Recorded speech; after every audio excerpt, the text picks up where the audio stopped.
రోజు మా ఊరి ముగన్పల్లిలో చిప్స్ అంటే కుర్కురేలు మొత్తం బంద్ చేస్తున్నాం. కాబట్టి అందరూ కూడా బంద్ చేయాలి. ఎందుకంటే పిల్లలకి చాలా ఎఫెక్ట్, పెద్దలకు కానీ కుర్కురేలు మొత్తంగా పేపర్ ఉంటుంది. అందరు కూడా ఇది మొత్తం పేపర్ లోపల ఉండేది. కాబట్టి అందరు కూడా గమనించుకోలేగా కుర్కురేలు మొత్తం ఏడైనా బ్యాన్ చేయండి. మా ఊర్లో బ్యాన్ చేస్తున్నాం. ముగన్పల్లి గ్రామం ఐజ మండలంలో బ్యాన్ చేస్తున్నాం. అందరు కూడా దీన్ని గమనించుకోవాలా. పిల్లల భవిష్యత్తు చూసుకోవాలా మనము. కాబట్టి అందరు గమనించుకొని మా ఊరు గ్రామ ప్రజలు కూడా చాలా ఈ వంటకాన్ని సహకరిస్తారు.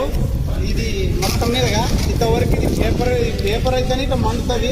కాబట్టి అందరూ కూడా గమనించుకొని ఈ కుర్కురేలు అనేది బ్యాన్ చేయాలని మా ముగన్పల్లి గ్రామ ప్రజలందరూ మనస్ఫూర్తిగా ఒప్పుకున్నందున ఇది బ్యాన్ చేస్తున్నాం. మేము అందరూ కూడా కుర్కురేలు ఇంత తినముగా ఎప్పుడు తినరు. అందరూ తింటారా పిల్లలు? కుర్కురే ఏమిది పేపరు తినదండి.